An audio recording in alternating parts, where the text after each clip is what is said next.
Hello guys, स्वागत करता हूं मैं अपने यूट्यूब चैनल वेब सिंप्लीफाई पे। आज की इस वीडियो पे हम लोग ये ब्यूटीफुल सा हीरो सेक्शन बनाने सीखेंगे जो कि किसी शू वेबसाइट के लिए हो सकता है। तो मैंने इस हीरो सेक्शन पे एक शू का इमेज लगाया है, आफ्टर बिफोर का यूज़ किया है बैकग्राउंड कलर के लिए, साथ ही साथ बटन्स एंड कलर स्कीम्स, ये सभी चीज़ कैसे इस्तेमाल करते हैं आज की इस वीडियो में मैं आपको ये सब चीज़ सिखाऊंगा। तो बिना किसी इंतजार के चलिए वीडियो शुरू करते हैं। तो गाइस मैंने यहाँ पे एक अपना HTML का बॉयलर प्लेट बना के रखा है, जिसपे मैंने टाइटल दिया हुआ है, अपना कुछ फेविकॉल आइकन दिया हुआ है और एक स्टाइल शीट लिंक किया हुआ है। इसके अलावा पूरा HTML पेज खाली है। स्टाइल शीट पे मैंने मार्जिन पैडिंग और बॉक्स साइजिंग बॉर्डर बॉक्स किया है और गूगल का फॉन्ट यहाँ पे मैंने रूबिक फॉन्ट को इंपोर्ट किया है। तो इसे बनाने से पहले सबसे पहले हमें इसका HTML करना चाहिए।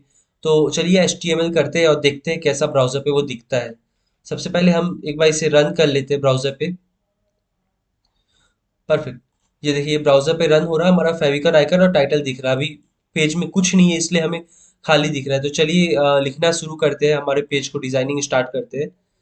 अ, मैं इसे थोड़ा छोटा कर देता हूँ, होप आपको विजिबल हो।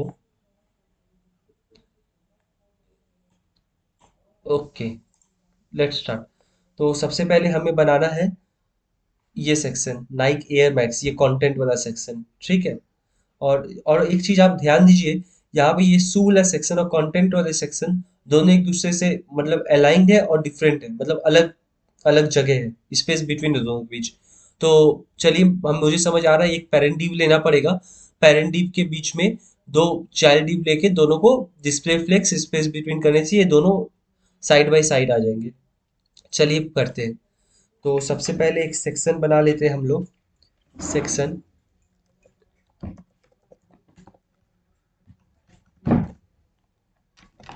सेक्शन क्लास हीरो सेक्शन, ठीक है। इसके अंदर एक हम कंटेनर रखते हैं जिसमें सभी कुछ रहेगा हमारा। कंटेनर के अंदर एक पेरेंट डिव बना देते हैं जिसको हम लोग डिव फ्लेक्स कर देते हैं। इसका स्टाइलिंग हम लोग कुछ देर बाद करेंगे, पहले HTML पूरा कर लेते हैं। एक डिव में हमारा हीरो कंटेंट रहेगा, मतलब सारे टेक्स्ट इसके अंदर रहेंगे। और एक डिव बनाते हैं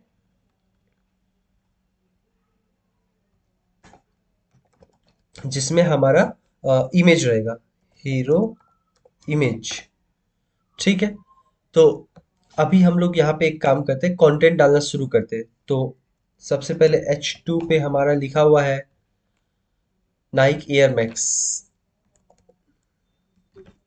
नाइक एयर मैक्स, ठीक है।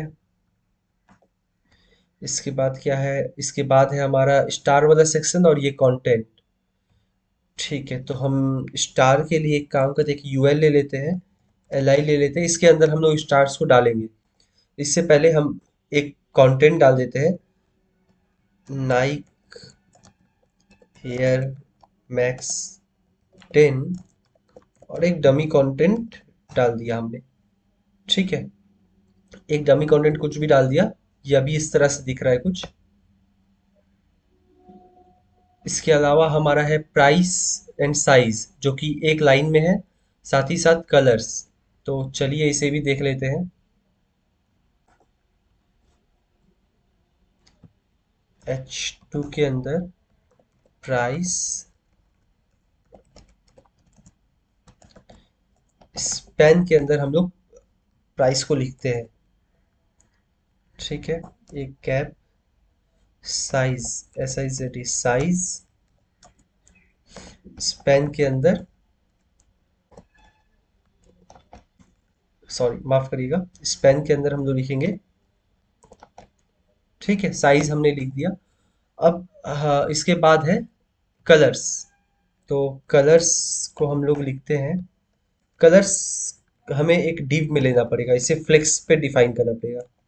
डिव फ्लेक्स, माफ करिएगा, डिव क्लास डिस्प्ले फ्लेक्स, मैंने डी फ्लेक्स का मतलब होता है डिस्प्ले फ्लेक्स, जो हम लोग आगे जाके अभी समझेंगे, ठीक है। इसके अंदर एक H2 लेते हैं। आप बोलोगे सभी H2 को क्यों ले रहे हैं, क्योंकि आप ध्यान दीजिएगा, यहाँ इस इमेज पे हमारा ये नाइक एयर मैक्स प्राइस और कलर सब एक ही फॉन्ट है, और सबका लगभग एक ही सब कुछ है, फॉन्ट साइज फॉन्ट फैमिली सब एक ही, इसलिए सभी को एक ही H2 पे लेके एक बार में हम डिजाइन कर पाएंगे, इसलिए ऐसा कर रहे हैं। तो कलर्स लिखते हैं, कलर्स, ठीक है। यूएल के अंदर हम लोग कलर्स बना लेंगे, स्पेन, बॉल, क्लास बॉल, ठीक है। ऐसा हम लोग 4 कलर रखेंगे। बॉल से हम लोग क्या करेंगे, डिफाइन करेंगे ऐसा सर्कुलर पार्ट, ठीक है, सीएसएस थ्रू इसे डिफाइन करेंगे, और सबको इंडिविजुअल को एक बैकग्राउंड कलर दे देंगे। सभी का देखिए हाइट वेट सब सेम है, सिर्फ कलर डिफरेंट है, इसलिए मैंने सेम क्लास एक बॉल दे दिया ताकि सभी सेम हाइट वेट पे रहे। ओके, अब इनको इंडिविजुअली कलर देते, ऑरेंज, एक है ब्लू, एक है वाइट, और एक है ग्रीन। ग्रीन, अभी आपको इस पेन का कुछ भी नहीं दिख रहा होगा, और ये दिखने में भी बहुत अजीब सा लग रहा है, लेकिन अभी सिर्फ हम HTML कर रहे हैं इसलिए आपको ऐसा लग रहा है। धीरे धीरे आपको समझ आएगा कि क्यों हमने आगे HTML किया, बाद में डिजाइन क्यों कर रहे हैं। तो हीरो कंटेंट हमारा हो गया है।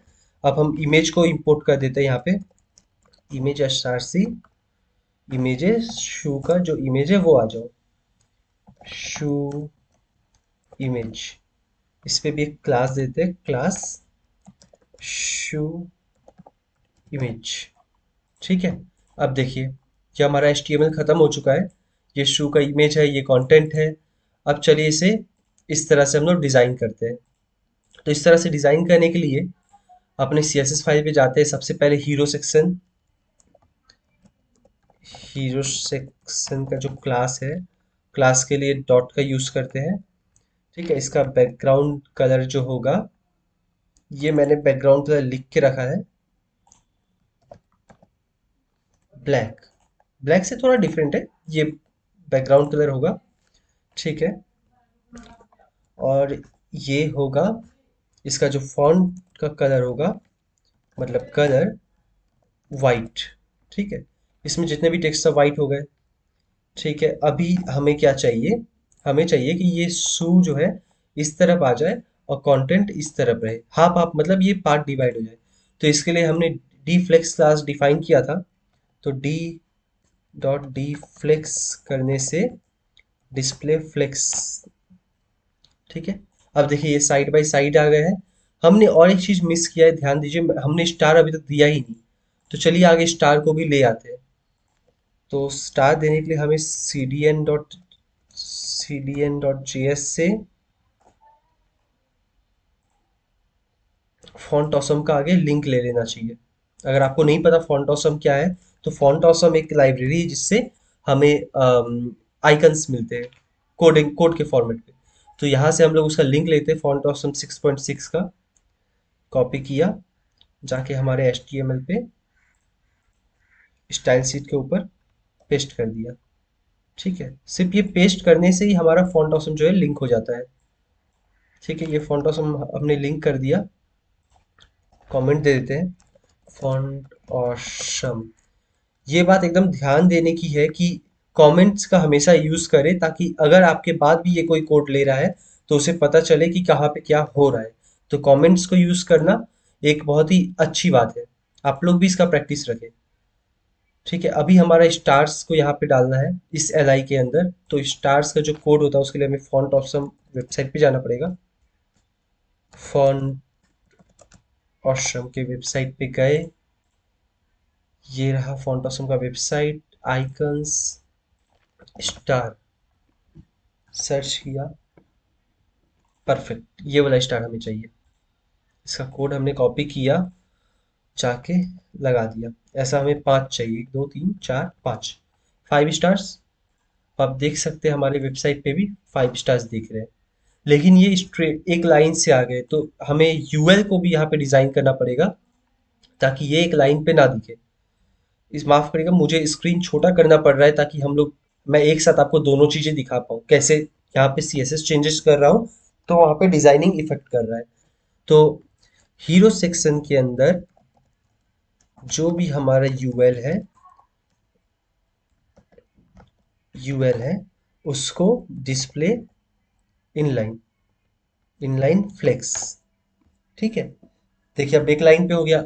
और एक चीज आप नोटिस करिए कि मैंने हीरो सेक्शन के अंदर यूएल को कैसे डिफाइन कर दिया। तो ये CSS3 का न्यू फीचर है। पहले इसके लिए हम लोग SAS टास्क का यूज करते थे, SCSS भी बोलते बहुत लोग, कि हम लोग पेरेंट को लेके उसके चाइल्ड्स को स्टाइल कर देते। तो अभी CSS3 में भी ये फीचर आया है कि आप पेरेंट के अंदर ही उसके स्टाइल को डिफाइन करके उस पर स्टाइलिंग करेंगे, कर सकते हैं, और वो रिफ्लेक्ट होता है।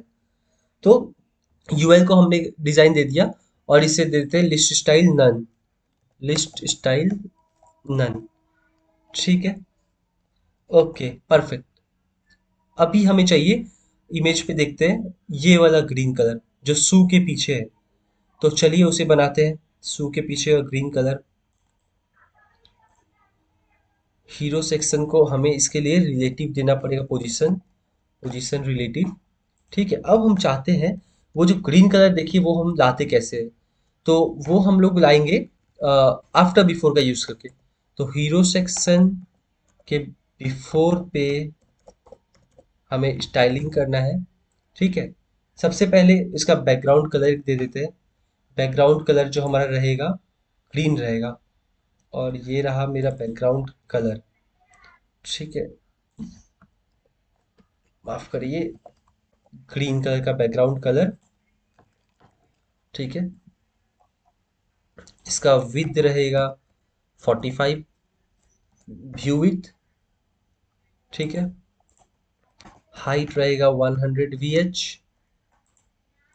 हीरो सेक्शन को भी हाइट देते हैं, हाइट 100 VH, और ओवरफ्लो हिडन। ठीक है, इसे कंटेंट देना पड़ेगा तभी वो विजिबल होगा, कंटेंट, एम्प्टी कंटेंट। ठीक है, अभी हमें चाहिए विद हाइट, हमने दे दिया, कंटेंट दे दिया। अभी भी देखिए वो ग्रीन कलर आपको कहीं विजिबल नहीं हो रहा है। तो उसे विजिबल करने के लिए हम यहाँ पोजीशन एब्सोल्यूट डालेंगे। देखिए विजिबल हो गया, इसलिए हमने पेरेंट पे रिलेटिव डाला और बिफोर पे एब्सोल्यूट, ताकि ये इसके ऊपर आ जाए। बिफोर पे देखिए हीरो सेक्शन के बिफोर मतलब बैकग्राउंड जो है हमारा आफ्टर हो गया, उसके बिफोर ये ग्रीन कलर दिख रहा है।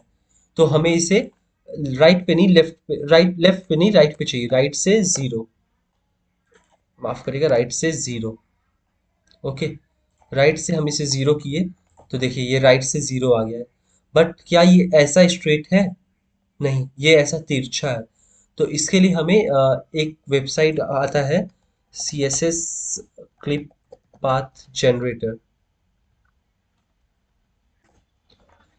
ठीक है, तो हम लोग इसे क्लिप पाथ बना लेते हैं। वो कुछ हमारा जो शेप है कुछ ऐसा दिख रहा है, ऐसा ही दिख रहा है।